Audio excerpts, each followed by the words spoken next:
चंचल यादव के पास चलूं उससे पहले एक बात जरूर कहूंगा कि लोकसभा चुनाव का जो वोट का पैटर्न है वो बता रहा है कि अरविंद जी आप भी सुनिएगा इस बात को, महत्वपूर्ण बात है कि लगभग 92% मुस्लिम वोट सपा और कांग्रेस के अलायंस को गया, 92%। अब ये तो ध्रुवीकरण का भी चरम रूप है, छोटा मोटा ध्रुवीकरण नहीं, ये तो ध्रुवीकरण का बाप है, ऐसा ध्रुवीकरण है 90+ एक तरफ। तो अगर एक विकट किस्म के ध्रुवीकरण को आप जायज ठहरा सकते हैं, वो पवित्र है, तो दूसरे ध्रुवीकरण को अपवित्र कैसे मान लिया जाएगा भैया? बोला हिंदू एक नहीं हो ना, कौवा काट लेगा अगर एक हो गए। बोले मुसलमान तुम सब एक हो ना, तुम लोग वोट मत कतई बांटना, 92% हमको दिए, अगली बार 98 देना, 100 में 98 हमें दो। और हिंदू बोले तुम काची कोरी धीमर धानु बामन ठाकुर बनिया 6300 जातियों में बट के वोट करना।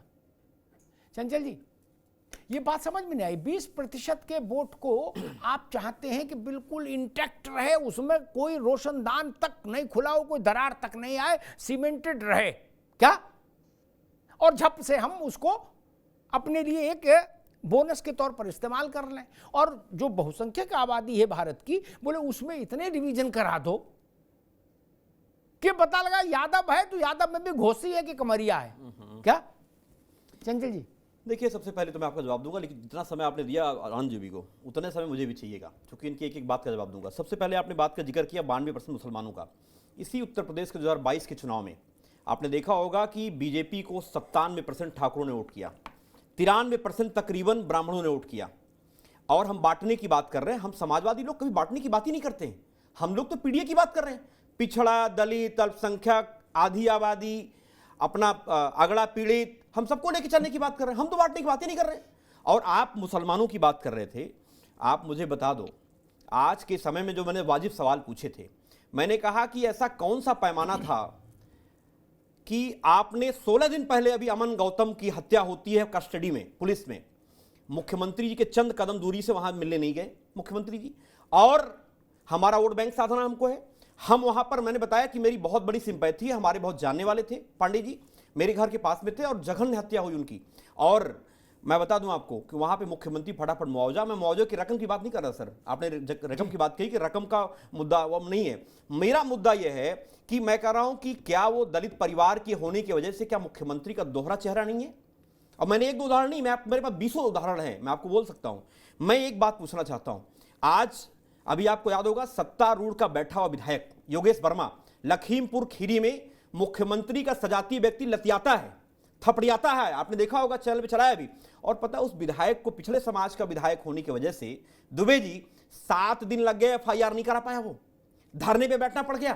क्या बात करोगे आप लॉ एंड ऑर्डर की बात करते हो, ये हालत बना के रख दिया है उत्तर प्रदेश में, जंगलराज बना के रख दिया है। वो बेचारा अपने समाज के लोगों की FIR क्या कराएगा, उन लोगों को न्याय क्या दिलाएगा जिसने जो है अपने मुख्यमंत्री का सजाती होने के बाद उसको उसने पीटा। उसके अलावा इतने नहीं सर, बता दूं, उसके 2 दिन बाद करड़ी सेना के लोगों ने बाकायदा सम्मान समारोह कराया, उसका जो अवधेश सिंह का क्या नारा लगा, देखो देखो कौन आया, शेर आया, शेर आया। और ये बात कर रहे हैं कि बटेंगे तो कटेंगे। अरे आप ही लोग तो बांटते हो, पिछड़ा है, दलित है। आप बताओ, अगर वो क्यों ठाकुर समाज का विधायक होता, अगर कोई पिछड़े समाज का मार देता तो बुलडोजर पहुंच गया होता आपका दुबे जी।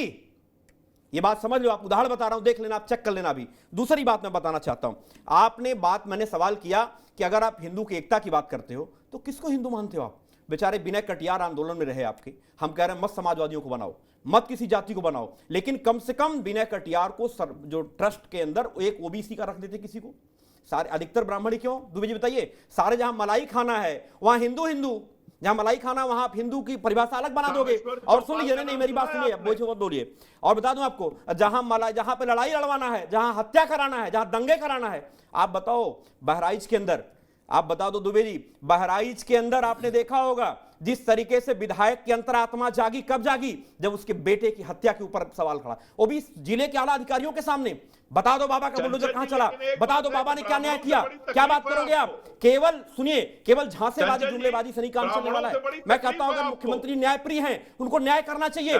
लगाएं जिनके खिलाफ एफआईआर हुई है बहराइच के अंदर, उन भाजपाइयों को जेल के अंदर डाले। है हिम्मत क्या? नहीं डाल पाएंगे, मैं जानता हूं। क्योंकि कारण क्या है? मुख्यमंत्री देखते हैं हमारी पार्टी का है, हमारा सजाती है, हमारा विरोधी तो नहीं है, वो हमें फायदा दे रहा है, नुकसान दे रहा है। इतना कभी भी पक्षपातपूर्ण कोई सरकार नहीं चली अभी तक। रुकना होगा सर, आपने एक और सवाल पूछा था। नहीं, अब दोबारा में ये एक बार आनंदार है। अरे एक बार रुको अरविंद जी को। एक तो ये समझ हमको डेवलप करनी होगी कि जब मैं एक धर्म की बात करता हूं तो उसकी तुलना दूसरे धर्म की किसी एक जाति से नहीं हो सकती, किसी गोत्र से नहीं हो सकती। मैंने कहा कि 92% मुसलमान एक तरफ वोट कर रहा है, तो ठाकुर किधर वोट कर रहा है, काछी किधर वोट कर रहा है, ये उसका उत्तर नहीं हो सकता। उसका उत्तर होगा कि हिंदू वैसे ही गैल्वनाइज हो रहा है कि नहीं हो रहा है। इतनी सी बात है। अरे रुको भाई, रुक जाइए।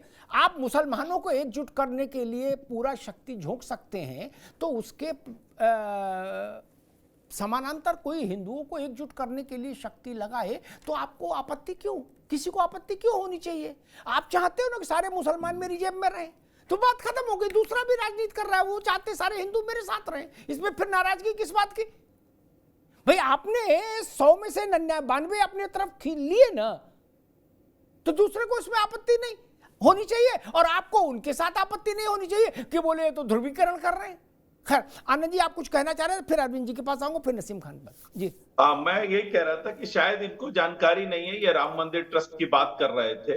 हाँ, उसमें थोड़ी तथ्य की जानकारी कम है। उसमें कामेश्वर है, दलित कामेश्वर चौपाल उसमें है जो दलित है, और पहली ईंट नहीं, फिर आप कल को कहोगे हमने पासी की बात की। यार रुक जाओ, पहली ईंट जो है वो कामेश्वर चौपाल ने रखी। नहीं जानकारी। इसके अलावा वहां दलितों को निमंत्रण दिया गया, और सबसे बड़ी बात ओबीसी वर्ग के हमारे प्रधानमंत्री पूरी खिलाने के लिए दलितों को बुला दिया में थे, और हमारे देश की महामहिम को नहीं बुलाया उद्घाटन करने के लिए, ना तो शिलान्यास करने के लिए। वो क्या बात ऑलरेडी हमारे पूर्व राष्ट्रपति को आपने नहीं बुलाया। आप लोग ये आपका चेहरा है, और आप जो है पिछड़े समाज के मुख्यमंत्री का जो है घर जुलवाते हो, शुद्धिकरण कराते हो।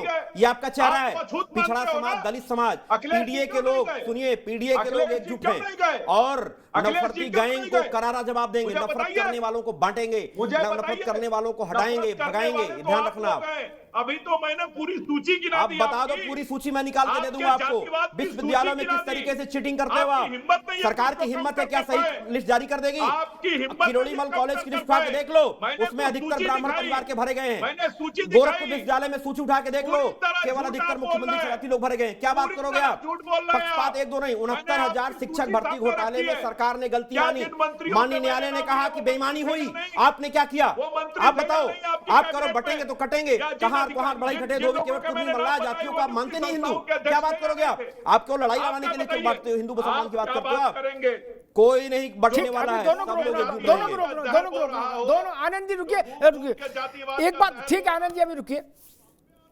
अगर अलग अलग राज्यों के पूर्व मंत्री, वर्तमान मंत्री, मौजूदा मुख्यमंत्री, पूर्व मुख्यमंत्री, अपनी अपनी पार्टियों के नेता ओबीसी जो है, मान लीजिए वो अपने को देश का सबसे बड़ा ओबीसी मान रहे हैं नेता, तो जो भारत का तीसरी बार निर्वाचित प्रधानमंत्री है वो ओबीसी का सबसे बड़ा चेहरा क्यों नहीं होगा? क्यों नहीं होगा? चुंगी का पार्षद कह रहा कि मैं सबसे बड़ा नेता हूं ओबीसी का, और नरेंद्र मोदी बोले नहीं ये कुछ नहीं ना, ये छोटे हैं। बोले क्यों? बोले हम सिरसागंज से जीते हैं चुनाव, मोदी हमारे सामने कहां लगत। गजब बात है यार। अगर छोटे बड़े सब पिछड़ों के मसीहा हो तो भारत का तीसरी बार निर्वाचित प्रधानमंत्री पिछड़े वर्ग से ही है। अयोध्या में वही था। एक तथ्यात्मक गलती हुई, राष्ट्रपति को नहीं घसीटना चाहिए, लेकिन खैर हो जाता, कई बार जानकारी नहीं हो। राष्ट्रपति को निमंत्रण गया था, इसलिए जो जब बोलते हैं प्रवक्ता ये नेता है तो उनको समझना चाहिए कि बुलाया नहीं गया, उनके पास ऑफिशियली निमंत्रण गया। निमंत्रण जाने के बाद निमंत्रण को उन्होंने स्वीकार किया, सिर नहीं लाई, जब वापस आ रहे थे बोली नहीं, ठीक ना? नहीं, आपकी जानकारी गलत है यार, तो सीखोगे नहीं। मेरे साथ नहीं चल सकता, और दूसरे चैनल में गलत ठेल सकते हो या नहीं। राष्ट्रपति ने उसकी एक चिट्ठी जारी की, पूरी विनम्रता से उसको स्वीकार करने के बाद कारण बताया कि मैं किस लिए नहीं आ पा रही हूं। कैसे कह रहे हैं कि राष्ट्रपति को न्योता नहीं दिया गया? ये अर्ध सत्य और अनुकूल सत्य, ये खेलने की कोशिश मत करिए ना। आज कहा जा रहा राष्ट्रपति को क्यों नहीं बुलाया पूजा में? जब राष्ट्रपति को पूजा में बुलाया था तो हाय हाय हो गई थी हिंदुस्तान में, नेहरू जी नाराज हो गए थे, पूरा गांधी परिवार नाराज हो गया था राजेंद्र प्रसाद से। क्यों क्यों नाराज हो गए थे? ये तो भला हो राजेंद्र बाबू का, वो फिर भी गए। क्या कह रहे थे नेहरू जी?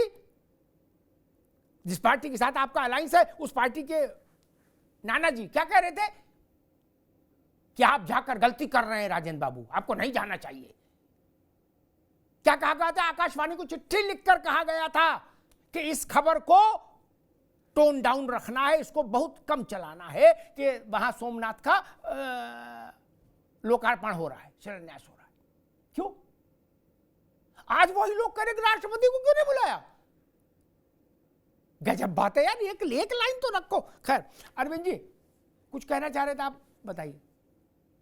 जी देखिए अमिताभ जी, एक बात से तो मैं समाजवादी पार्टी के नेता से सहमत हूं कि अखिलेश यादव जी ने जो कहा है कि ये नारे किसी लैब में गढ़े गए, ये बिल्कुल सही बात है। हो सकता है आनंद दुबे जी मेरे पे नाराज हो। ये जो एक रहोगे तो नेक रहोगे और बटोगे तो कटोगे, ये वास्तव में लैब में डेवलप हुआ है, गढ़ा गया है। और उस लैब का नाम है प्राचीन ऋषि मुनियों का लैब। भारत के ऋषि मुनियों ने इस नारा को डेवलप किया है, उनके लैब में गढ़ा गया है। और मैं ऋग्वेद का ऋचा आपके सामने मैं जल्दी से सुना देता हूं। ऋग्वेद के 10वें मंडल में कहा गया है, ओम सम गच्छध्वम सम वदध्वम सम ओ मानसी जानताम देवा भागम यथा पूर्वे सम जाना नाम उपासते। यानी आप एक साथ बोलो, एक साथ चलो, एक जैसे सोचो। देवता पूर्व में ऐसा ही आचरण करते थे, इसलिए देवता वंदनीय है। मुझे लगता है अखिलेश जी को थोड़ा सा ऑस्ट्रेलिया विदेश जाके पढ़ के आए हैं, भारतीय मनीषा भारतीय शास्त्रों का भी अध्ययन करना चाहिए।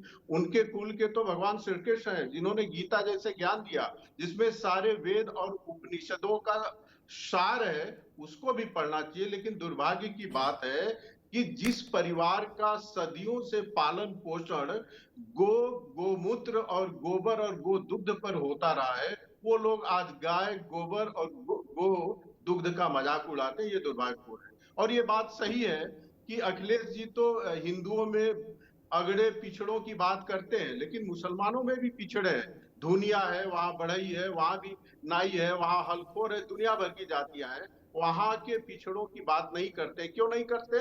इसलिए नहीं करते हैं कि मुस्लिम वोट इंटैक्ट रहे, पूरा का पूरा मुस्लिम वोट मिले और हिंदू वोट में बंटवारा हो। क्योंकि हिंदू जब तक बटेगा नहीं तब तक स्वार्थ सिद्धि नहीं हो सकती है समाजवादी पार्टी की। और मैं तो अमिताभ जी बारंबार कहता हूं कि समाजवादी पार्टी डॉक्टर राम मनोहर लोहिया का नाम लेती है, इनको नाम लेने का कोई अधिकार नहीं है। लोहिया ने ऐसा समाजवाद कभी कल्पना नहीं की होगी जिसमें बाप भी हो, बेटा भी हो, भाई भी हो, चाचा भी हो, पत्नी भी हो, भतीजा भी हो, फूफा भी हो, फूफी भी हो। ये समाजवाद है आपका।